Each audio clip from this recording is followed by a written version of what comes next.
प्रभुपाद जी का न तो जन्म न कर्म साधारण है। जन्म कर्म च मे दिव्यम। तो उनकी दिव्यता को हमें समझना है। किस प्रकार श्रील प्रभुपाद आध्यात्मिक जगत से स्थान में आते हैं और फिर इस स्थान में आकर एक साधारण व्यक्ति की तरह आचरण करते हैं। कोई जान नहीं पाता।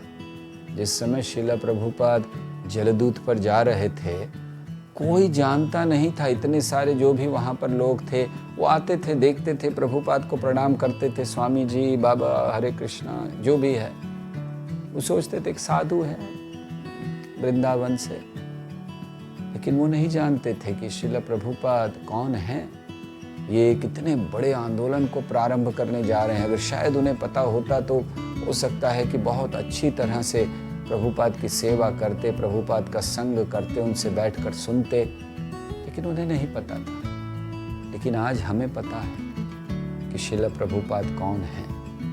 थोड़ा बहुत पता है कहना चाहिए, पूरा तो हमें भी नहीं पता, क्योंकि प्रभुपाद के गुण, प्रभुपाद का जो महत्व है, धीरे धीरे आने वाले समय में प्रकट होता जाएगा।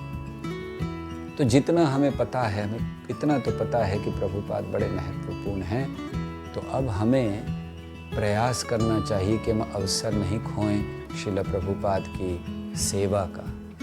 तो जितना हो सके उनके ग्रंथों को पढ़ें, उनके ग्रंथों को वितरित करें। जो हमें पता है वो अन्यों को बताएं।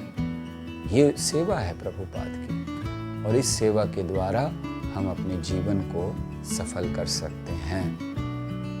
तो इसको हमें अपने जीवन में उतारना चाहिए और ध्यान रखना चाहिए कि जिस प्रकार श्रील प्रभुपाद ने अपना जीवन जिया, उनके अनुयायी के रूप में हम सबका कर्तव्य है कि हम भी अब उस सर्वश्रेष्ठ उपहार को, जैसे हमने बताया कि एक समय एक होता है मिलन, मदन मोहन जी, तो मदन मतलब मिलन, मोहन जी यानी विरह। तो विरह, इस समय हमें प्रभुपाद की सेवा करनी है, और वो क्या करनी है?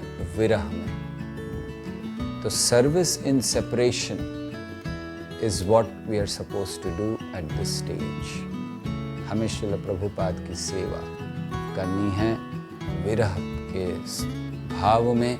और वो जो सेवा है, क्योंकि जब स्वामी सामने हो और सेवक कुछ सेवा करे वो अच्छी सेवा है, लेकिन जब स्वामी नहीं हो और फिर भी सेवक बहुत अच्छी सेवा करे तो उसको श्रेष्ठ माना जाता है। इसी तरह श्रील प्रभुपाद अब हमारे समक्ष नहीं हैं, तो हमें उनकी सेवा को और बहुत अच्छे से करना है। तो आइए हम सब मिलकर इस आंदोलन, अंतर्राष्ट्रीय कृष्ण भावनामृत संघ इस्कॉन को पूरी दुनिया में फैलाने का प्रयास करें। हर एक घर घर तक ये संदेश चैतन्य महाप्रभु का पहुंचाने का प्रयास करें कि जो भी है, बोलो कृष्ण, भजो कृष्ण, करो कृष्ण शिक्षा।